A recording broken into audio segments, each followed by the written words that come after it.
오늘 주실 말씀은 고린도후서 5장 14절로 15절 말씀입니다.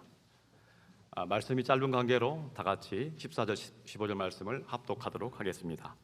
그리스도의 사랑이 우리를 강권하시는도다. 우리가 생각하건대 한 사람이 모든 사람을 대신하여 죽었은즉 모든 사람이 죽은 것이라.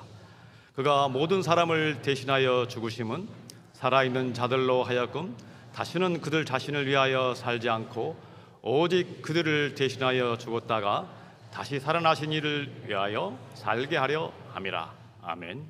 이제 위클리프 부총재를 역임하신 정민영 선교사님께서 수동적 은혜, 능동적 순종이라는 제목으로 말씀 전해주시겠습니다.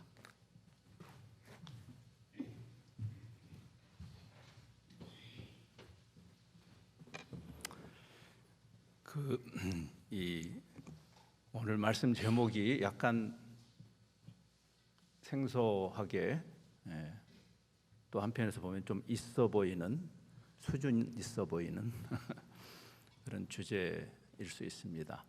제가 지난 한 일주일 사이에 흥미로운 경험을 했어요. 엊그제 말고 한 주 전 그 주말에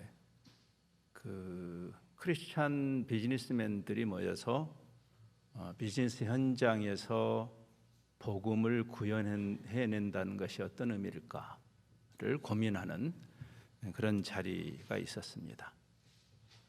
저도 그 주제에 맞는 성경 강해를 부탁받아서, 저는 비즈니스맨이 아니지만 함께 시간을 이틀 동안 보내면서 많은 서로의 교감과 배움이 있었는데, 그때 모임의 큰 주제가 게임 체인저였어요. 게임 체인저. 어떤 흐름을 결정적으로 뒤집는, 패러다임을 바꾸는 그런 게임 체인저가 뭘까? 특별히 크리스찬으로서 비즈니스를 한다는 것이 이 세상의 자본주의 세상에서 일반적인 비즈니스와 무엇이 왜 달라야 할 것인가라는 그런 고민을 하는 자리였고, 진정한 게임 체인저는 물론 복음입니다. 여러분이 아시겠지만 이제 이 표현은 게임에서도 물론 나오지만 사실 원자폭탄을 발명하면서 전쟁터의 게임 체인저 역할을 또 원자폭탄이 했고, 지난주에 오펜하이머라는 영화를 보면서 흥미롭게 많은 것을 배울 수 있었습니다. 오늘 그 영화 이야기를 하기에는 너무나 시간이 짧은데 거기 보면 이제 자연과학 세계에도 모든 것이 확정적이지 않은 것을 보여주는 중요한 가르침이 그 영화 안에도 있죠. 역사적인 사실인데, 그런 양자역학의 그 이론을 믿지 않은 아인슈타인이 여기 나오고, 그리고 그 양자역학을 붙들고 가는 또 과학자들이 이 실험을 하게 되는 거죠. 물질 세계의 가장 작은, 더 이상 쪼갤 수 없는 게 원자라고 믿었다가 그건 하나의 또 이론이고 가설인데, 우라늄이라는 그 원자가 쪼개지면서 어떤 힘을 발휘하는 이런 현상을 보면서 일종의 게임 체인지가 일어나는 거죠. 복음이 세상에게 어떻게 혁명적일 수 있을까? 예수님은 게임 체인저로 이 세상에 오신 것이고, 이 세상의 종교나 철학이 예측도 하지 않았던 전혀 새로운 메시지를 우리에게 던지죠. 저는 1년의 지난 한 주간 경험을 하면서 이런 생각이 들었어요. 우리는 정말 복음을 어떻게 이해하고 있는 것일까? 우리가 세상에게, 세상은 둘째치고 우리 스스로 끌어안고 있는 복음은 어떤 것일까? 그리고 우리가 세상에게 복음을 전한다고 하는 것이 어떤 의미일까를 다시 생각해보는 기간이었습니다. 다양한 이론들과 논리들이 있지만, 그래서 복음이 처음 등장했을 때 그 당시에 그리스 로마의 철학자들에게는 미련한 논리였죠. 복음이. 우리가 해야 할 일은 그냥 종교적인 상식을 가지고 이런 것일 거다라고 생각하며 막연하게 습관적으로 종교 생활을 하는 것은 우리가 해야 할 일이 아닙니다. 다행스럽게도 하나님께서는 그 하나님의 논리를, 하나님의 방식을 우리에게 계시하셨을 뿐 아니라 예수 그리스도를 통해서 구현해 주셨습니다. 그러니까 우리가 해야 할 일은 그 복음의 복음됨을 깊이 있게 깨닫는 것이죠. 성경의 논리는 무엇일까? 성경은 우리에게 복음이, 믿음이, 구원이 무엇이라고 가르치는가? 게을러서는 안 되는 것이고, 하나님의 그 진리 속으로, 세상의 진리를 절대 무시해서는 안 되지만, 왜냐하면 하나님의 그 피조 세계에 대한 깊은 탐구이기 때문에 하나님의 일반 은총과 특별 은총이 부딪힌다고 생각할 필요는 없습니다. 그래서 세상의 학문을 멀리해서는 안 되고, 하나님의 그 피조 세계를 알아가는 학문이니까. 그러나 우리가 그 세상의 학문이 결코 줄 수 없는 하나님의 방식, 동이 서에서 먼 것처럼 내 방법은 너희 방법과 다르다, 내 길은 너희 길과 다르다고 하시는 하나님의 방식, 논리를 이해해야만 합니다.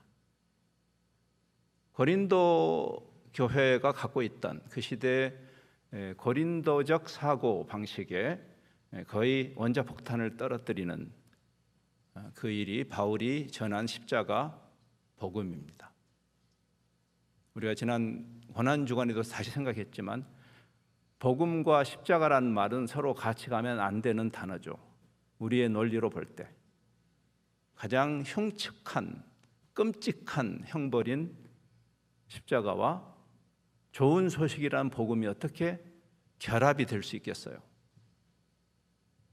적어도 우리가 십자가 복음이라는 말을 입 밖으로 끄집어내려면 우리 스스로 그 이해가 있어야 되는 거죠.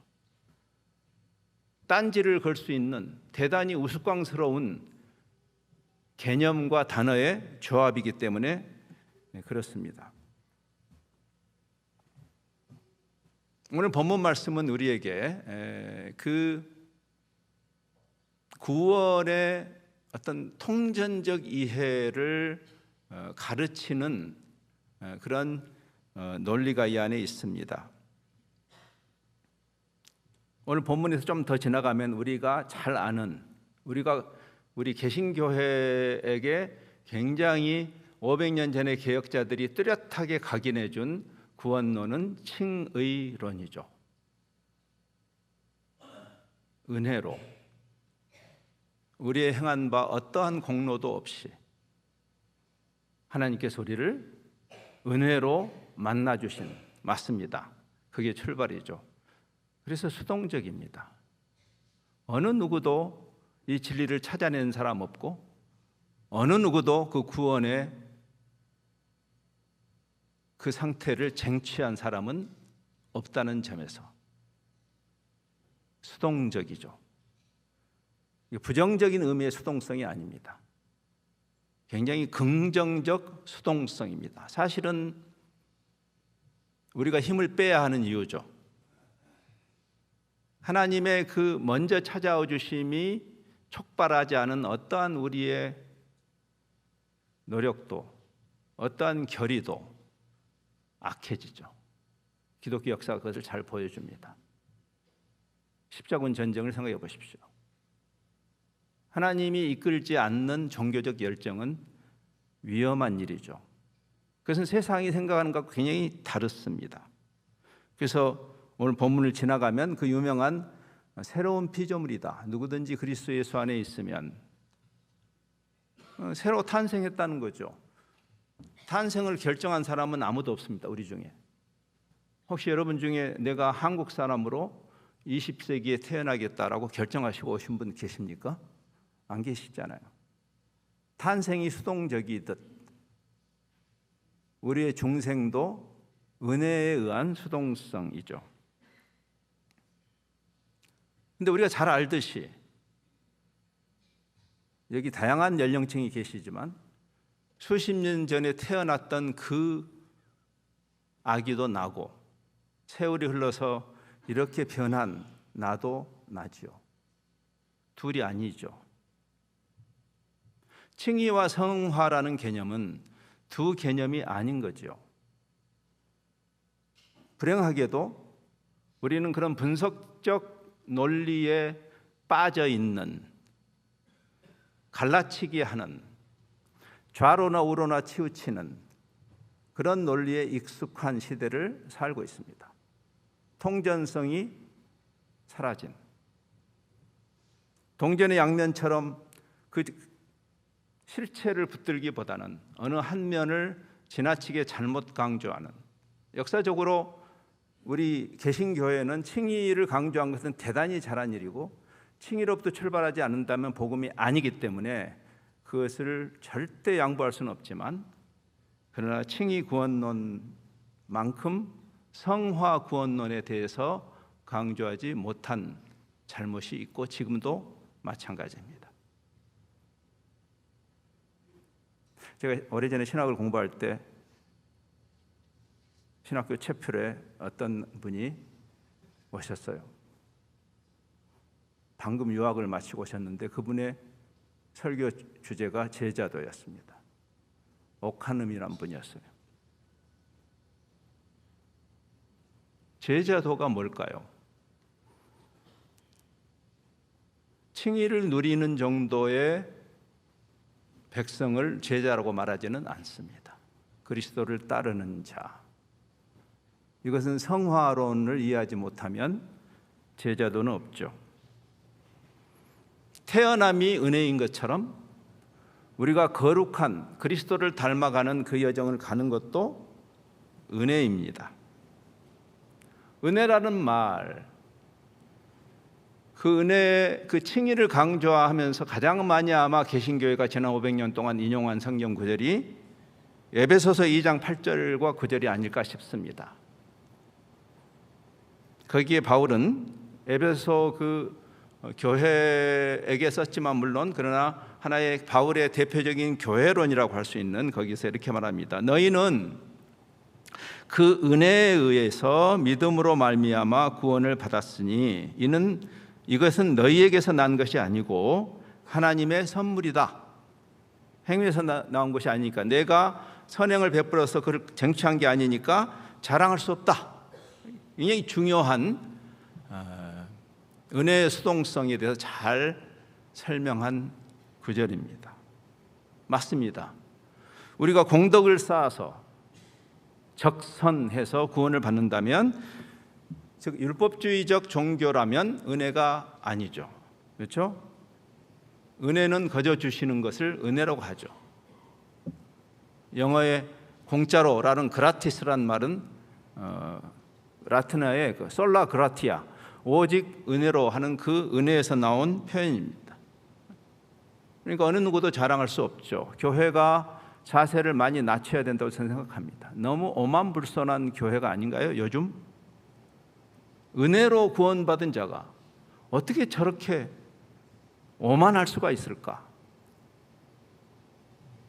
자, 근데 칭의가 은혜인 건 알겠는데 성화가 어떻게 은혜인가? 즉 우리의 논리를 바꾸지 않기 때문에 생기는 어려움이에요.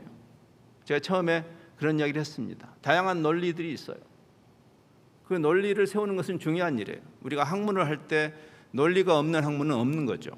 사사세처럼 각자 자기 속에 오른 대로 행하는 것을 성경이 지지하지도 않습니다. 그러나 중요한 것은 성경의 논리 속으로 들어가야 하는 것이죠. 우리의 논리를 좀 내려놓고 성경은 이걸 어떻게 말하는가? 많은 사람들이 흔히 이렇게 말합니다. 자기 논리를 가지고 칭의는 은혜이고 성화는 공로다. 그런 이야기 많이 해요. 부흥사들도 많이 합니다. 헌금 많이 내십시오.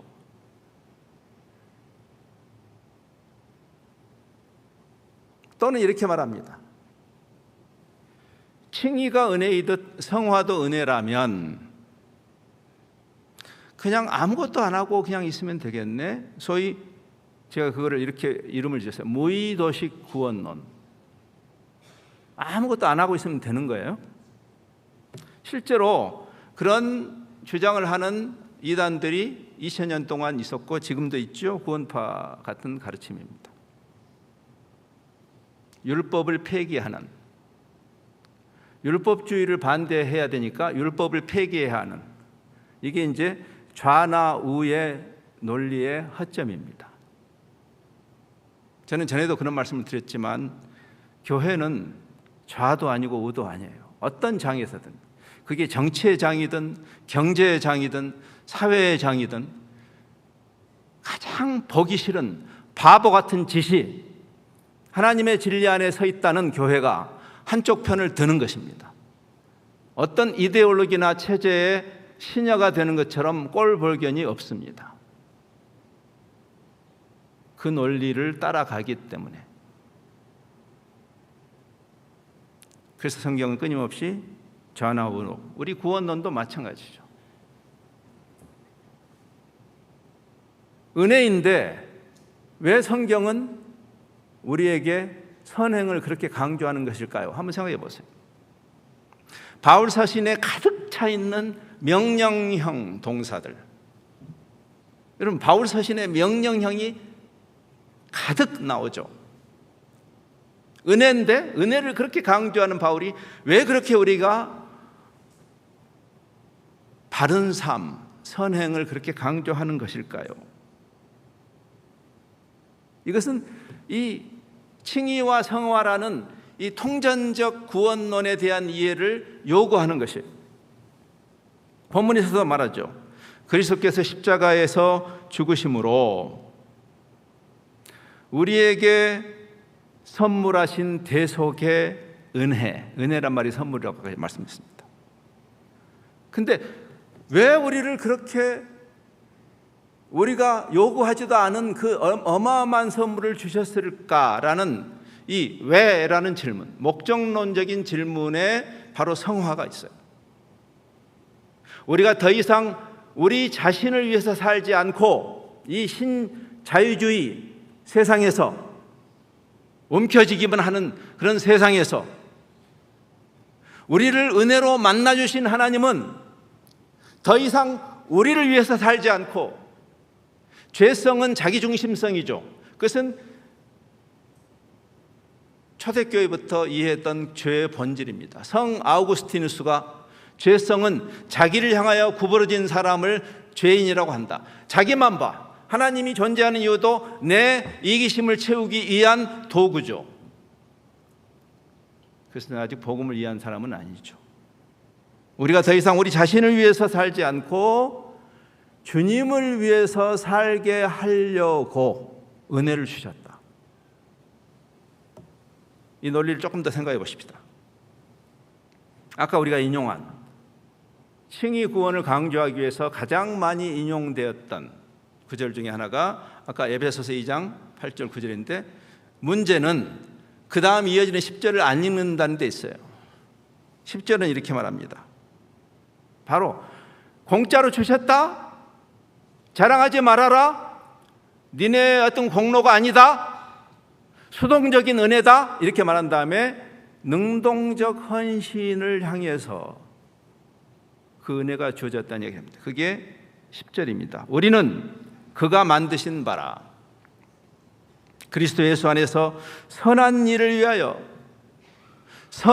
위하여, 물론 그 선함은 또 성경이 정의하는 선함으로 또 가야 되죠. 선한 일을 위하여 지으심을 받았다.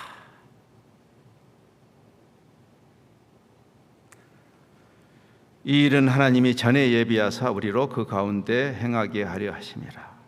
만세 전부터 이게 하나님의 큰 그림이었어요. 창세기에 그리스도가 오시기 전부터, 아니 세상이 창조되기 전부터 삼위 하나님의 계획이었어요. 삼위 하나님의 형상, 그 선함 자체이신 하나님, 그 하나님의 형상으로 인간을 만들어 하나님의 하나님 되심을 온 만천하 우주 삼라 만상에 하나님의 그 선하심을 드러내는, 그분의 영광을 드러내는 그러한 독특한 피조물로 만세 전부터 계획하셨다. 그게 인간이다.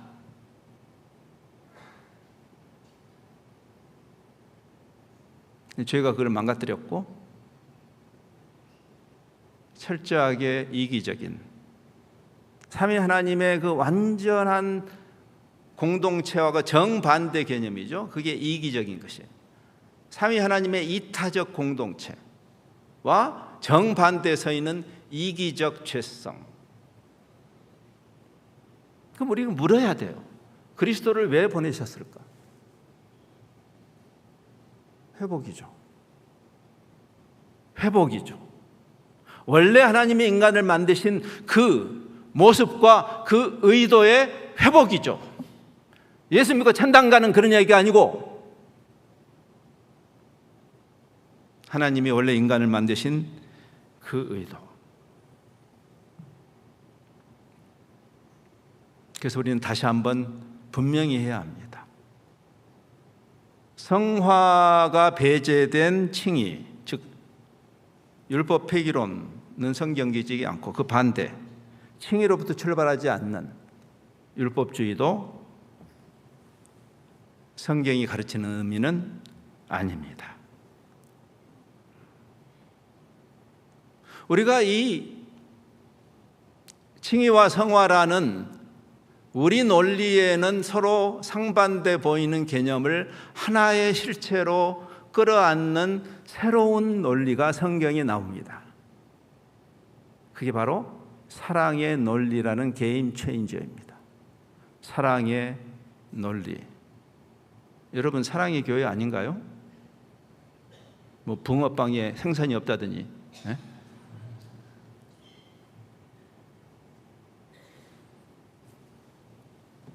사랑에 기반한 사랑의 수동성, 사랑의 능동성, 이렇게 이해하면 좋아요. 왜 수동성인가? 우리가 먼저 하나님을 사랑한 게 아니죠. 하나님이 먼저 우리를 사랑하셨죠. 출발이 수동성입니다.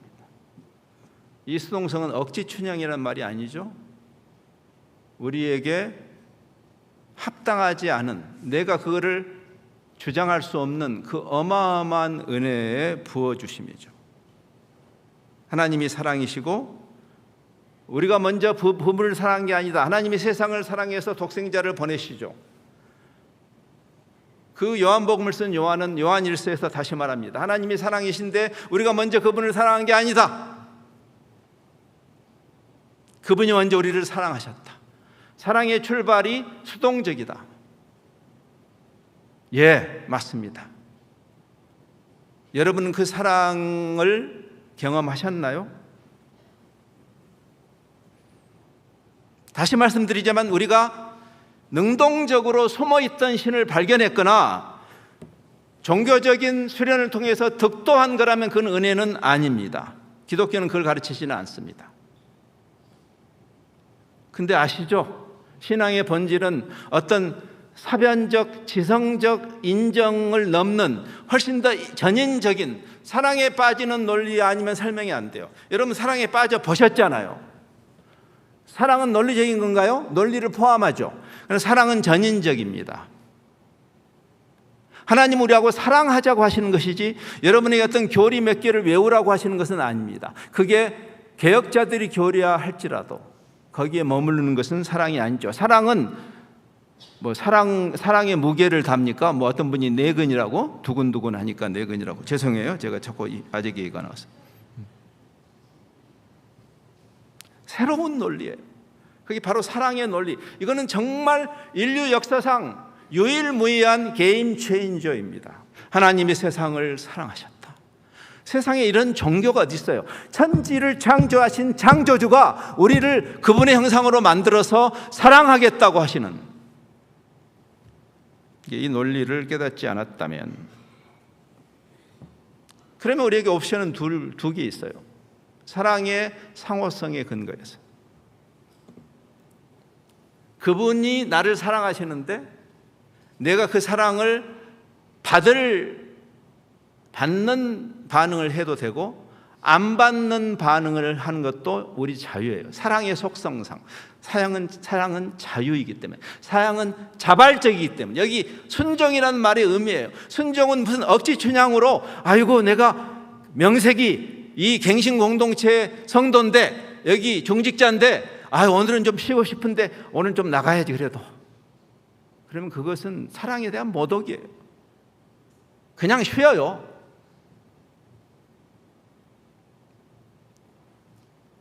사랑은 그 사랑에 감동하는 자가 반응하는, 우리가 하나님을 거부할 수 있는 자유를 주신 거죠. 하나님이 우리를 억지로 하나님을 믿게 한다면 그건 사랑이 아니기 때문이에요. 그것은 하나님의 사랑에 대한 모독이기 때문에 하나님은 우리를 억제할 수 없는 하나님이에요. 그것은 무능이 아니고 부재죠. 부재.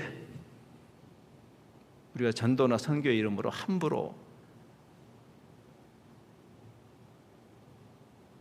세상을 성가시게 하고 무례히 행하고 이런 일들은 멈춰야 되는 거예요. 사랑에 대한 무식함이기 때문에 그렇습니다.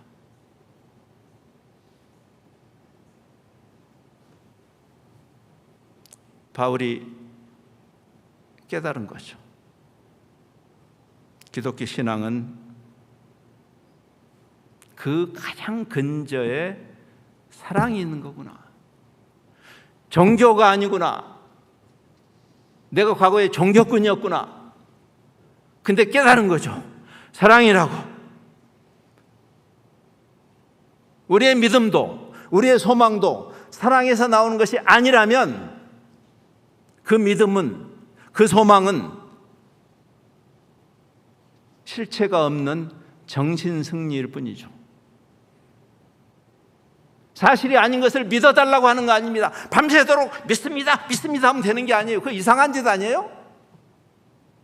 뭘 이렇게 믿습니다를 수백 번씩 이야기해요? 그냥 믿으면 되지. 공허한 정신승리, 그거 말고 사랑에서 나오고 사랑으로 완성되는 믿음이죠.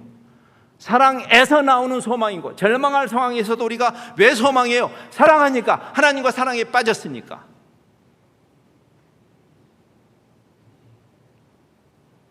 그래서 사랑으로 완성되는 거예요. 사랑은 모든 것을 참고, 사랑은 모든 것을 믿고, 사랑은 모든 것을 바라고, 사랑은 모든 것을 견딘다. 제가 사랑의 교회 갱신 공동체를 여러 차례 오면서 이 본질에 대해서 우리가 좀 서로 확인할 필요가 있겠다는 생각을 하게 됐어요. 성경이 말하는 가장 본질 중에 본질, 바울이 고린도전서 13장에서 깨닫기 전에 예수님이 성경 전체를 하나님 사랑, 이웃 사랑이라고 권위 있게 정의하시는 그 사랑의 본질을 우리가 놓치면, 사랑의 논리를 우리가 놓치면 우리는 복음을 이해한 것도 아니고 구원을 이해한 것도 아닐 것입니다. 은혜의 수동성은 우리를 기꺼이 맞사랑하게 하는, 그게 능동성이에요. 우리가 순종하고 헌신한다는 의미예요. 사랑에 취해서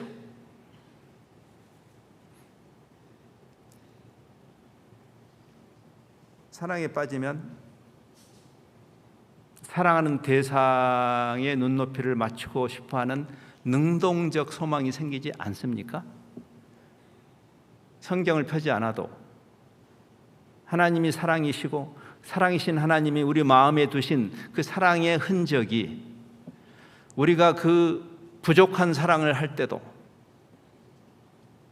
사랑은 자기중심적이 아니고 이타적으로 이 게임 체인지가 일어나는, 철저하게 이기적이었던 사람이 사랑에 빠지면 이타적이 되지 않나요? 최소한 사랑하는 대상을 향해서. 우리가 그리스도를, 더 이상 그리스도를 위해서 살자라는 말의 의미가 무엇일까요? 그게 우리를 하나님이 무슨 악덕 기업주처럼 우리를 종교 중독으로 끌고 가서 우리를 종교 노예로 삼겠다는 말인가요? 그게 순종하라는 말이, 우리의 헌신이라는 말이 그런 의미인가요? 아니죠. 바울은 말하죠. 그리스도의 사랑이 우리를 강권하신다. 그러니까 우리를 좀 되돌아볼 필요가 있죠. 우리 개인의 신앙생활이나 공동체적 신앙생활에 있어서 우리를 드라이브하는 그 힘은 어디서 나오는 것인가? 종교인가? 세상의 종교를 기독교가 따라갈 수 없을 거라고 제가 여러 번 이야기했습니다. 그들의 열심. 왜? 그들은 종교적인 공로를 쌓아야 극락영생하니까 그 열심을 우리가 따라가지 못해요, 기독교가. 근데 따라갈 수 있는 유일한 근거가 있다면 그것은 그리스도의 사랑에 취해 있는 사람들이에요. 더 이상 자기를 위해서 살지 않고. 그래서 제가 여러분에게 오늘 오카노 목사님의 그 영화도 보시게 되죠. 저도 과거에 받고 우리 감독님하고도 잠깐 대화를 한 기억이 납니다. 사랑에 관한 거죠. 그것을 이해했길래 사랑의 교회라는 이름을 사용했겠죠. 여러분은 어떻습니까? 여러분을 세상에 볼 때 종교꾼으로 보일까요? 사랑꾼으로 보일까요? 스스로에게 한번 질문을 던져봐야 되겠죠. 그렇죠? 절망하는 세상이죠. 하나님과의 관계가, 사랑의 관계가 끊어진 절망하는 세상이 환경을 초월해서, 상황을 초월해서 사랑 때문에 기뻐하고 세상이 주는 것 같지 않은 평안을 누리고 절망적인 상황에서 소망의 끈을 붙들고 있는 여러분을 만난다면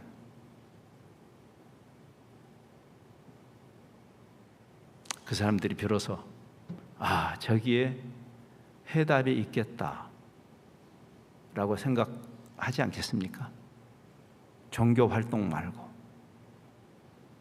종교꾼 말고 사랑꾼이 되어 잠시 사는 이 세상에 그분과 사랑에 빠져서 그분의 사랑이 강권하시는 하나님의 하나님 되심, 공의와 사랑의 하나님을 대변하는 하늘나라의 대사들로 여러분의 주어진 짧은 생애를 멋지게 살아가시는 그 행보가 되시기를 바랍니다. 기도하겠습니다. 그리스도의 사랑이 우리를 강권하시는도다. 자기를 내어주신 사랑, 창조자신데 피조물을 위해서 십자가를 지신 상상이 안 되는 그 사랑, 그 사랑을 거부했다면 모를까, 그 사랑을 끌어안았다면 어떻게 여전히 이기적이고 자기중심적이고 천박한 종교꾼으로 머물 수 있는 것인지, 오히려 그것이 더 기이한 일이 아닐까 하는 생각이 듭니다. 사랑으로 우리를 찾아와 주신 하나님 감사하고, 우리가 잠시 그리스도를 닮아가는 그 여정에 이 세상을 살고 있는데 주님과 사랑에 빠져서 이 주어진 삶을 사랑 안에서 누리고 그 사랑을 누리는 우리를 보고 절망하는 세상이 진정한 소망을 발견하게 되는 그런 증인의 삶을 잘 살아가도록, 뒤틀린 가치관을 붙들고 있는 고린도 교회를 향해서 바울이 이 은혜의 수동성이 유발하는 헌신과 섬김의 능동성에 대해서 가르치는 이 메시지를 우리의 것으로 잘 소화하면서 그 특권을 누리는 우리 사랑의 교회 갱신 공동체 성도들 공동체 되도록 은혜를 베푸시옵소서. 예수 그리스도 이름으로 기도합니다.